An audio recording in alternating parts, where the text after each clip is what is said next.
Y obviamente en los registros de esa clínica donde ellos habían ido, constaba que ese embrión era de ellos, pero el ADN no era de ellos. Y surgió un caso, porque después investigando, de quimerismo. Es que considero que sí debería haber un registro genético, ¿no? Que no necesariamente, que debería dar en todo caso el que dona también el consentimiento de que se pueda conocer.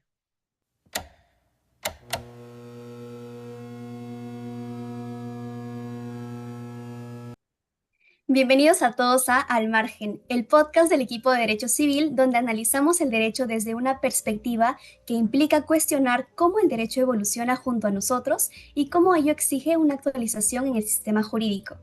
Hoy, en nuestra sección Radar Jurídico, vamos a cuestionar las técnicas de reproducción asistida en el Perú, cómo ello ha impactado en los criterios tradicionales de filiación y los principales vacíos y desafíos que enfrenta nuestro ordenamiento jurídico en la determinación de la maternidad y la paternidad. Para conversar sobre este dilema, tenemos a la profesora Patricia Yanet Beltrán Pacheco, jueza superior titular de la Corte de Justicia de Lima, docente de nuestra casa de estudios, magíster por la Universidad de Jaén, España, y autora de libros y artículos jurídicos. Bienvenida, doctora. Muchísimas gracias, Daira. Para mí un placer el día de hoy poder estar con todos y todas y poder compartir un tema tan interesante como el que ustedes han planteado. Gracias por la invitación. Perfecto. Para introducir un poco el tema, tenemos que saber qué son las TERAs o técnicas de reproducción asistida. Ello se define en todo técnica y o procedimiento que implica la manipulación de espermatozoides y óvulos en un laboratorio, con el objetivo de lograr un embarazo, es decir, la procreación de un ser humano. Por ejemplo, la inseminación artificial, fecundación in vitro, entre otras técnicas. Ahora, si bien en la actualidad leyes como la Ley General de Salud en su artículo 7 mencionan un reconocimiento expreso a un derecho a acceder al tratamiento de la infertilidad, también ello viene con una condición de obligatoriedad, la cual es que la madre genética y la madre gestante sean la misma persona. Debido a ello, doctora, ¿cuáles consideraría usted que son los principales vacíos legales que existen actualmente en nuestro país respecto a la reproducción asistida? Interesante pregunta. Mira, permíteme compartirte primero lo siguiente.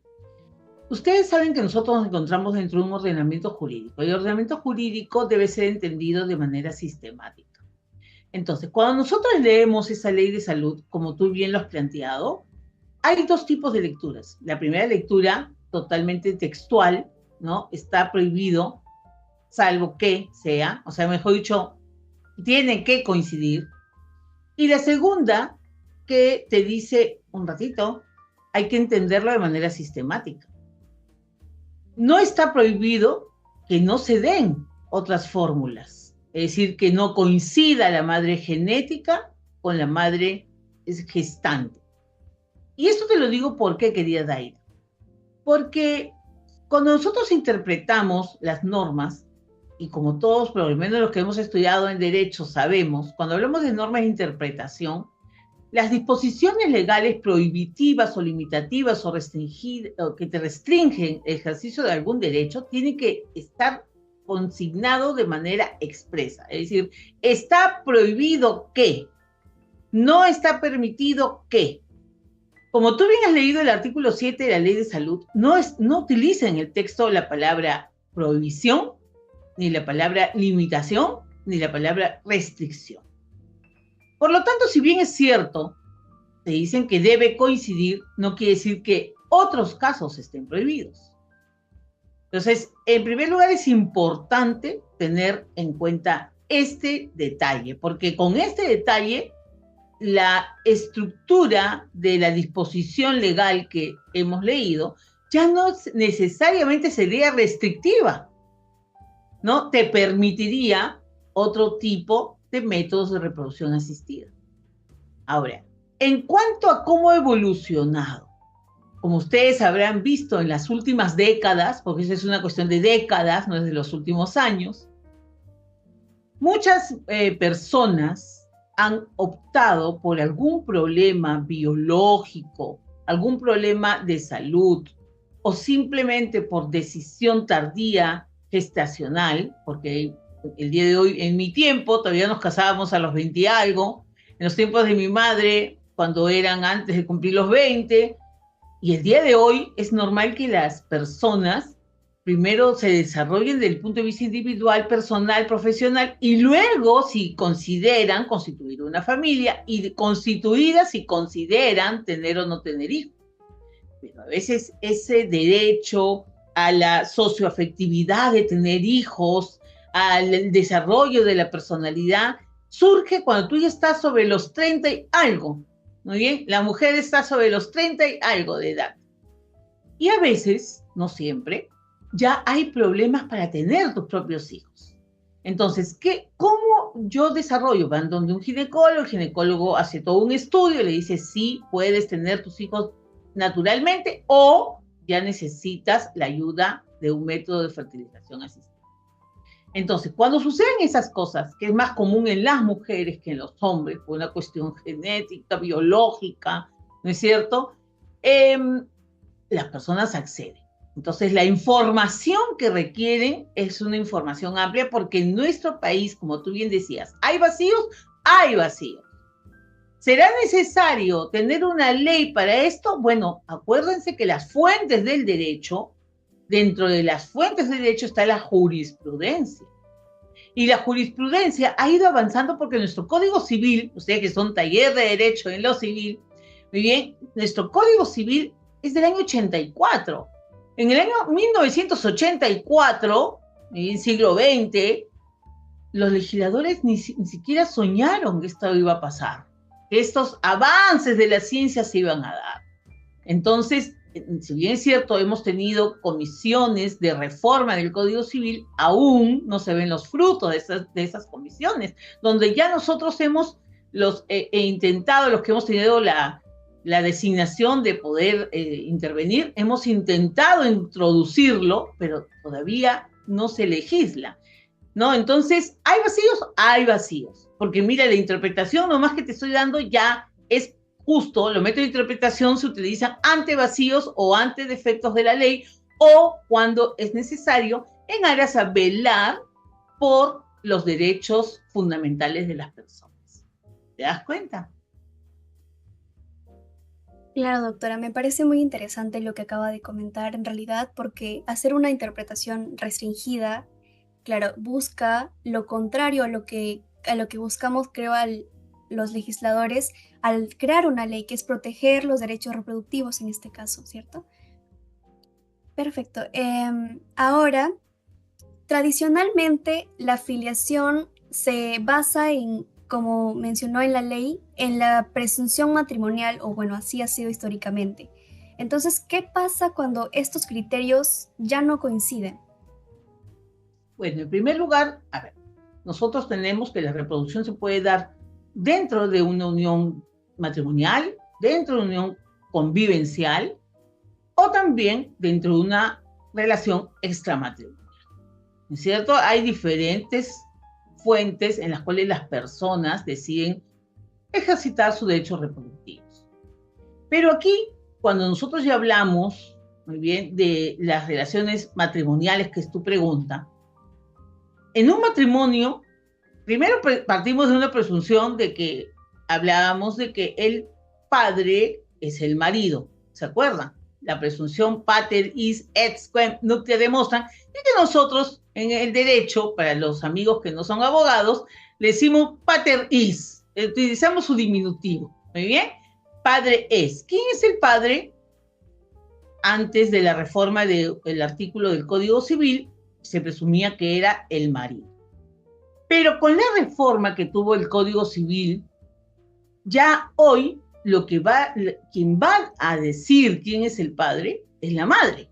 Si la madre declara, mi marido no es el padre, ya está aperturando la posibilidad que venga el verdadero padre a reconocerlo. Pero esto sería si es un hijo nacido entre el matrimonio, y ahí viene ¿es un hijo biológicamente concebido con otro hombre o es que la mujer se sometió a un método de reproducción asistida? Y te pongo el caso, si tú me permites contarte un caso. Una pareja se casa y nunca habían hablado del tema de tener hijos. Cuando ya están ellos casados y habiendo cumplido su primer aniversario, ella le dice, quiero tener hijos. Y él le dice, no, eso no estaba en los planes. Nosotros nos casamos y eso no estaba en nuestros planes. Nuestros planes eran viajar, disfrutar, ser felices, adquirir bienes, vivir tranquilos. Yo nunca he tenido como plan ser padre. Y ella le dice, pero yo sí quiero ser madre. Entonces comenzaron un poco los conflictos. Mira, después ya de casados, nunca hablaron, pues chicos, es importante hablar del tema antes de casarse, antes de unirse en convivencia.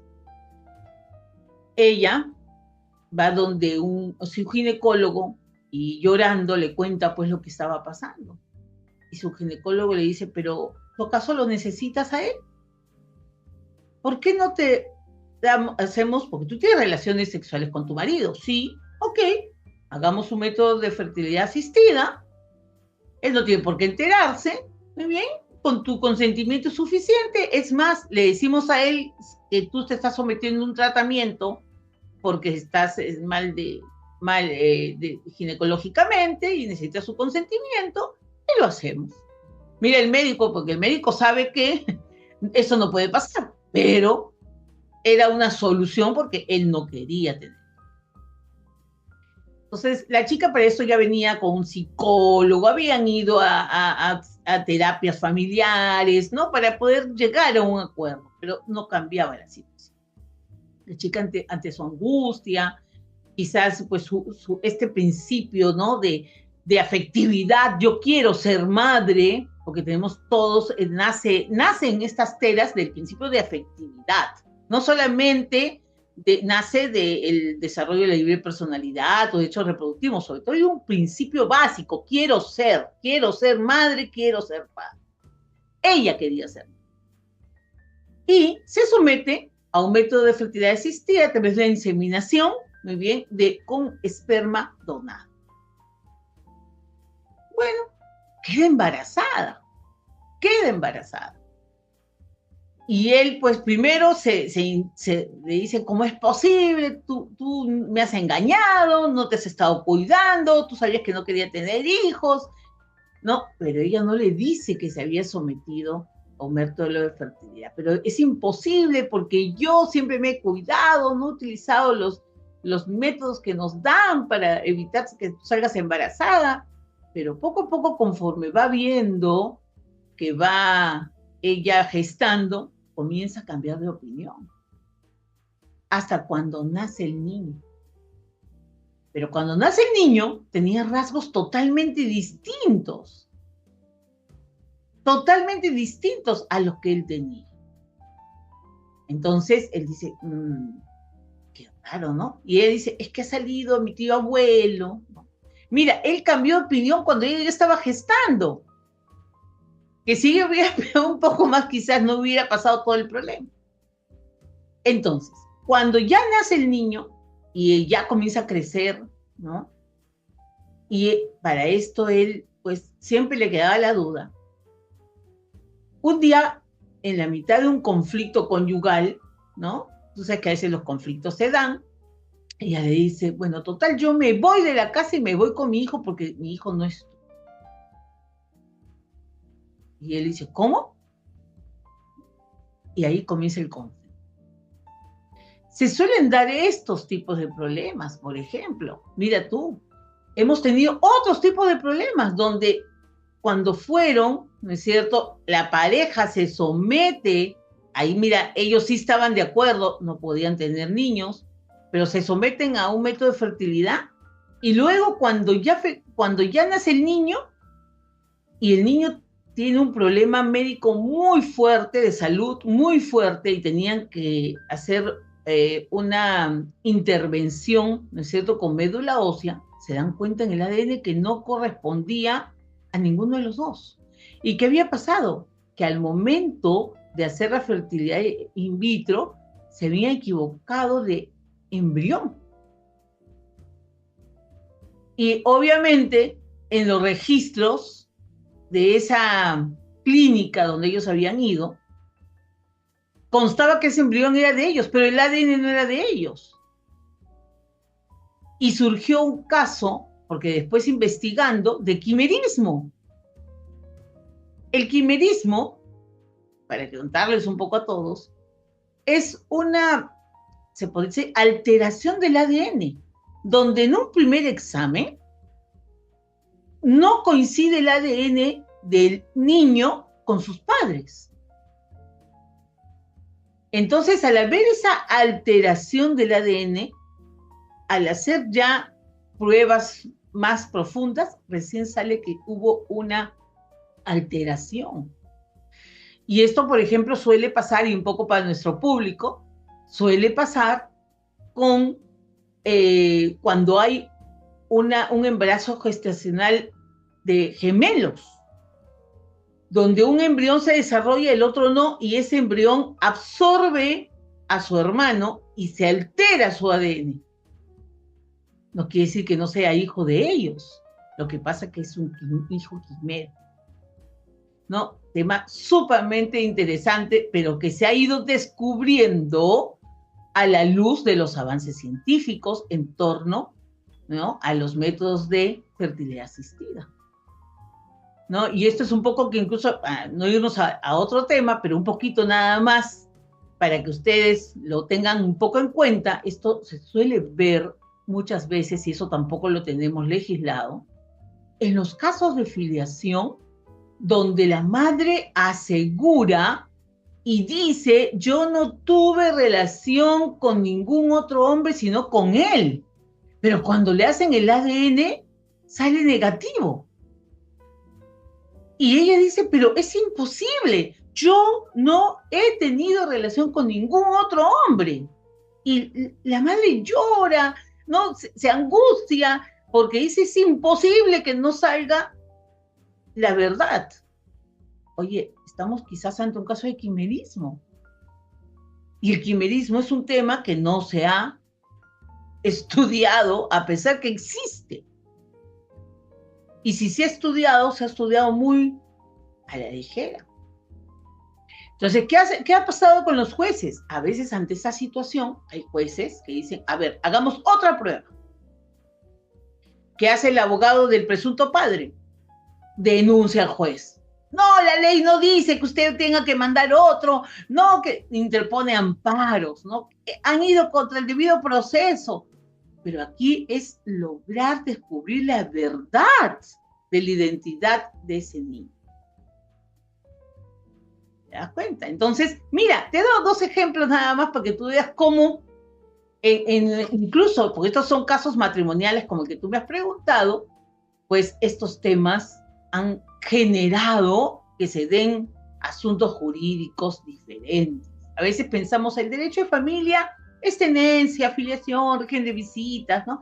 Pero no, surgen temas y temas y más temas muy interesantes y vinculados muy bien a los derechos fundamentales, ¿no? Como yo siempre digo en clase, algún alumno que esté escuchando se acordará que le digo: pasa en TNT, pasa en la vida real. Sí, ¿no es cierto? Ese lema es muy cierto. Pasa en la vida real cosas increíbles que ni siquiera se plasman en los medios de comunicación.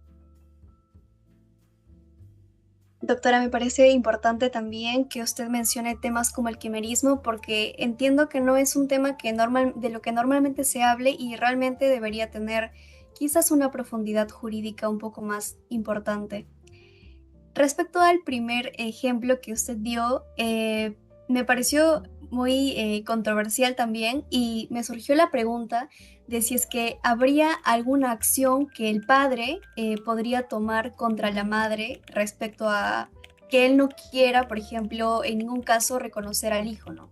¿Qué podría hacer el padre en esa situación? Bueno, recuerda que nuestro Código Civil reconoce la impugnación de la paternidad.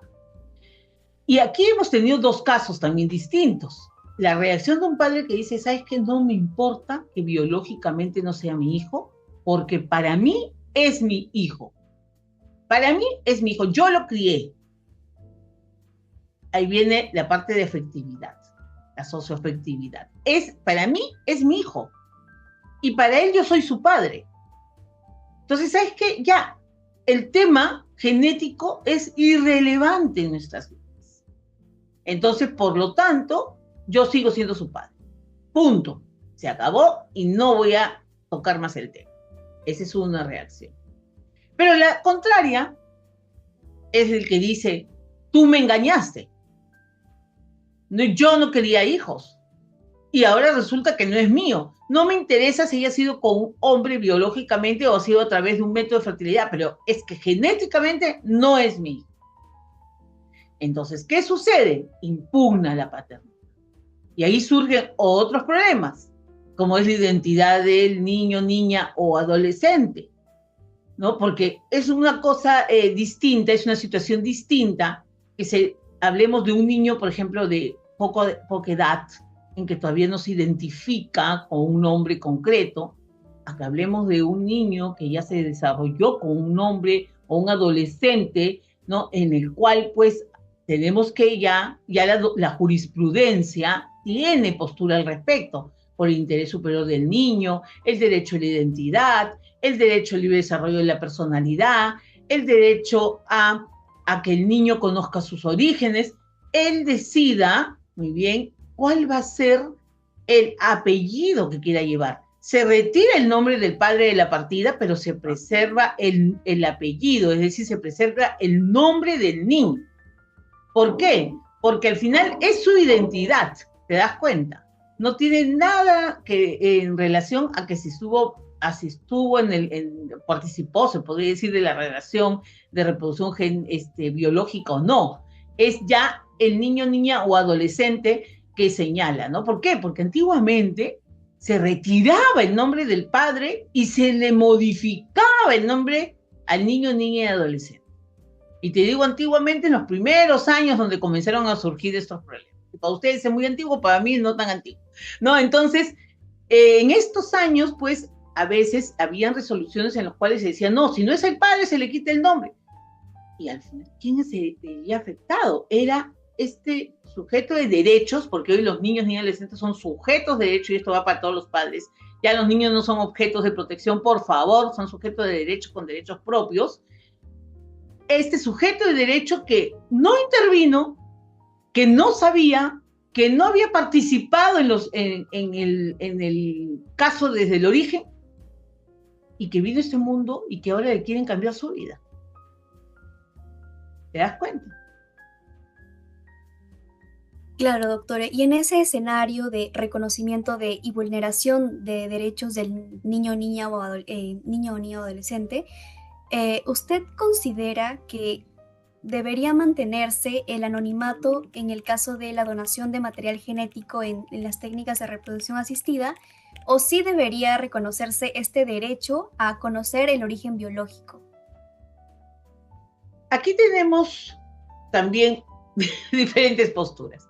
No, interesantísimas, Daira, gracias por tus preguntas. En mi opinión, si tú dices qué es lo que usted opina, considero, ¿no?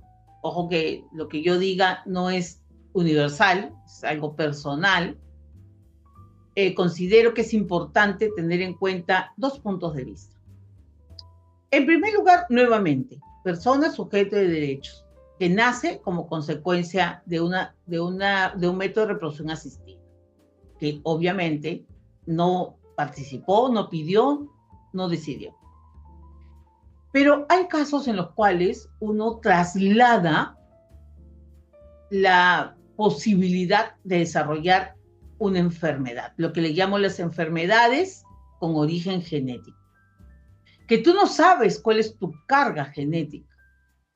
Entonces, debería existir un registro y preguntarle al donante si quiere o no quiere dar su nombre, pero de registro debe existir un registro, donde la persona que está donando el material genético consigne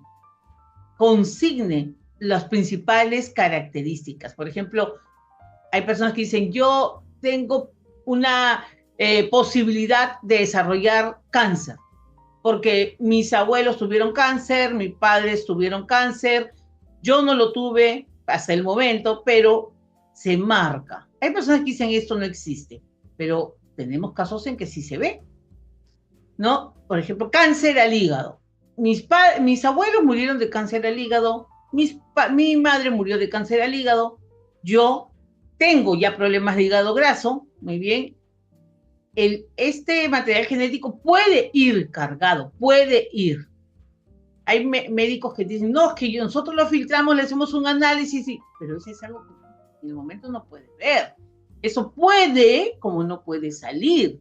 Entonces, este niño, niña, adolescente o adulto que conoce de su origen, debería poder tener acceso a ese registro para saber, de repente sí, es que yo sé que mis antepasados, ¿no es cierto?, han fallecido porque les dio tal enfermedad y era consecuente dentro de la rama genética materna.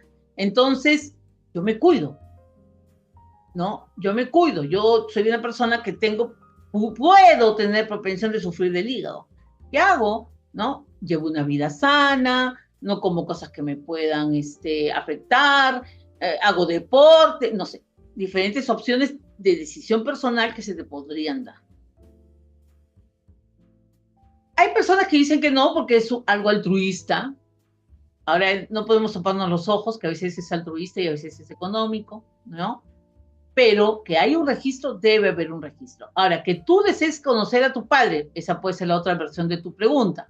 Yo quiero conocer quiénes fueron mis antepasados. Quiero conocer quién fue mi padre. No, de repente no va a tener ningún tipo de repercusión económica, no le voy a pedir nada, pero obviamente yo quiero conocer mis antepasados. Y aquí, por ejemplo, no sé si ustedes han escuchado hablar del derecho sistémico, ¿no?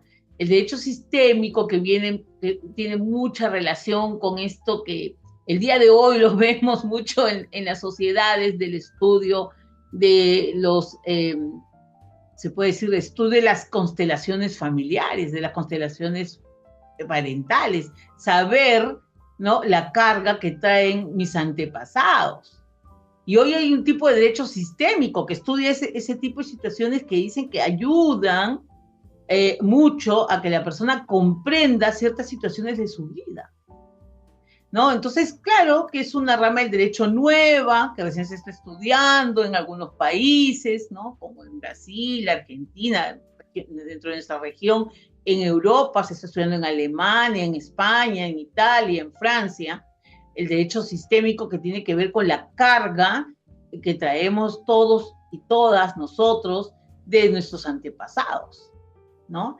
Entonces, el derecho de familia, como ustedes bien saben, es una rama del derecho donde concurren todas las ramas del derecho. Yo siempre les he dicho a ustedes, ¿no? En derecho de familia, a pesar que muchos dicen que el derecho de familia es lo más fácil que hay dentro de la rama del derecho, es lo más complejo, porque aquí tenemos un poco de todo, y ustedes como taller de derecho civil lo saben, tenemos un poco de acto jurídico, de contrato, de responsabilidad, de obligaciones constitucional, de todo confluye en el derecho de familia, porque las familias es un grupo de personas que vienen con sus propias cargas y con cargas comunes.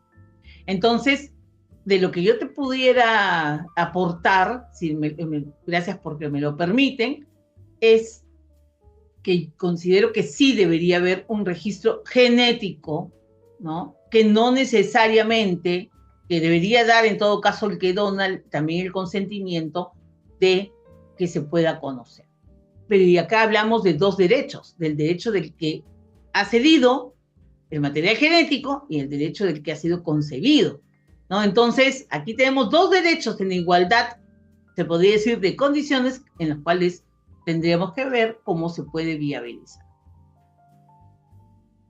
Entiendo, doctora. Sería un reto entonces para las próximas para el ordenamiento jurídico para que plasme todos estos nuevos retos en la legislación nacional. Y ahora, como a manera de cierre, quisiera hacerle la pregunta de ¿hacia dónde cree usted que debería evolucionar el derecho de filiación en los próximos años? Y si tuviera que proponer una reforma concreta el día de hoy, ¿cuál sería? La reforma sería de que la filiación, sobre todo, se determine desde un punto de vista del principio socioafectivo, ¿no? Es fundamental, porque este principio socioafectivo o afectivo o afectivo parte del presupuesto de yo quiero ser madre, yo quiero ser padre. Entonces, con eso salvaríamos muchas situaciones. La maternidad subrogada, salvaríamos lo que es todo el uso de las teras dentro de relaciones convivenciales o conyugales. Muy bien, estaríamos desde un punto de el desarrollo de la personalidad y todos los derechos que hemos mencionado hoy están detrás de ese principio. El derecho reproductivo. Está detrás el derecho del libre desarrollo de la personalidad. Está detrás el derecho de la identidad. Está detrás el derecho de formar familia. Está detrás el derecho de reproducirse, muy bien, y de elegir el método de reproducción. Entonces, todos estos derechos son el colchón del principio de afectividad. Es deseo ser padre, deseo ser madre, tengo a mi hijo, tengo a mi hija, y ahora, obviamente, dejar que ese sujeto de derecho que nació pueda también hacer valer sus propios derechos cuando lo considere pertinente. Muy bien, es sumamente importante que todos los cambios legislativos partan de ese principio. Si no partimos de ese principio, vamos a partir siempre de prejuicios. ¿Y por qué? ¿No es cierto? ¿Y para qué? Y si estás cuestionando, un ratito, es el derecho de ser padre y de ser madre. Ahora, el niño nacido ya es un propio sujeto del derecho, ¿no? Si me permite finalmente, por ejemplo, contarles un caso. Una chica que no podía tener hijos, muy bien, tenía un síndrome que se le denominó, los médicos lo denominaron en ese entonces, como el síndrome del útero infantil. O sea, su útero no había desarrollado y lo que generaba de que ella tenga reincidentes abortos. 5 abortos después, la chica ya decepcionada, porque ella se casó con la ilusión, los dos se casaron con la ilusión de tener hijos y no podían tenerlos, recurren a una persona altruista que les daba su vientre de alquiler. Entre comillas, no era alquiler, era sucesión de vientre. ¿Quién era? La mamá de la chica, que era una mujer joven, de 50 años, que tenía todas las condiciones para poder desarrollar un embarazo. Efectivamente, le implantan a ella el embrión y la madre de la madre comienza a gestar a su nieto. Entonces, el médico en ese entonces le había dicho, ustedes saben que en el Perú el certificado de nacido vivo es el que marca quién es la madre. Le había dicho, bueno, cuando nazca el niño, veremos cómo llenamos el certificado de nacido. Lo cual, bueno, ya implicaba una falta del médico porque les estaba insinuando que iban a poner otro nombre. Llega el momento, la abuela va a hacerse la cesárea porque no iba a ser parto natural, nace el nieto, pero el médico dice, no, yo tengo que actuar de acuerdo a ley, así que madre es la abuela legalmente y padre es el marido de su hijo. Entonces, se imaginan, ¿no? Este niño terminaba siendo hermano de su madre genética, hijo de su abuela, hermano de sus tías, ¿no? Y el padre terminaba habiendo tenido un hijo con su suegra, ¿no? ¿Se imaginan? O sea, todo un desorden. Ya el pobre niño nacía en desorden. Entonces ellos se presentan ante el Poder Judicial y dicen, ¿saben qué? Les vamos a contar la verdad. Esta fue la verdad. Y te estoy hablando del año, mira, 2006. Imagínate, o sea, hace 20 años atrás, ¿no? Ya ese niño es mayor de edad a la fecha. Quizás tiene la edad de muchos de ustedes. Y ellos decían, por favor, sí, pues ya incurrimos en esto ante la desesperación, ¿no? Mi hija estaba deprimida, había tenido 5 pérdidas, no podía tener bebés, ella tenía ilusión con su marido de tener bebés, y no podía, yo me ofrecí, pero yo quiero darlo en adopción, porque legalmente cabía la adopción en ese entonces, ¿no? Yo doy en adopción con el permiso de el padre a la que es la madre genética, que es mi hija, para ordenarle la vida a este niño. La juez de primera instancia, obviamente más legalista, le dijo, ¿sabes qué? Este no es el camino. No es el camino porque la adopción es solamente para los niños que no tienen padre. Punto, se acabó.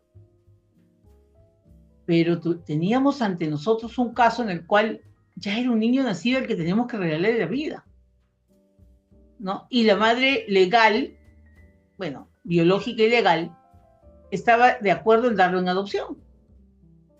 Entonces, bueno, se accedió a la adopción, pero cerrando las puertas para que no se dé como una puerta abierta, para decirle que en este caso concreto, todo la sentencia y el proceso es dirigido a salvaguardar los derechos de ese niño, no de los padres, de ese niño. Muy bien. ¿Por qué? Porque al final él ya había nacido, identificaba como su madre, a su madre genética, a su abuela como su madre biológica y legal, a su padre, sí, bueno, como su padre, y a sus legalmente hermanas como sus tías. O sea, el niño las ubicaba así. Entonces se le hizo una entrevista al niño que era muy pequeño, tenía 4 años, y le preguntaba, ¿quién es tu mamá? Señalaba a su mamá genética. ¿Quién es la nona? Señalaba a su mamá legal. ¿Quiénes son tus tías? Señalaba a sus hermanas legales. O sea, dentro de su estructura, el niño tenía muy bien identificado quién era su familia y qué rol tenían dentro del grupo familiar. Eso nos ayudó a decidir que era él el sujeto de derechos a quien teníamos que salvaguardarle esto. ¿Bien? Entiendo, doctora. Muchas gracias por su tiempo. Ha sido una charla muy enriquecedora y muy interesante para nosotros y para la audiencia. Bueno, chicos, recuerden que pueden seguirnos en nuestras redes sociales, Instagram, YouTube y TikTok. Nos vemos pronto con mucho más contenido jurídico solo en Al Margen.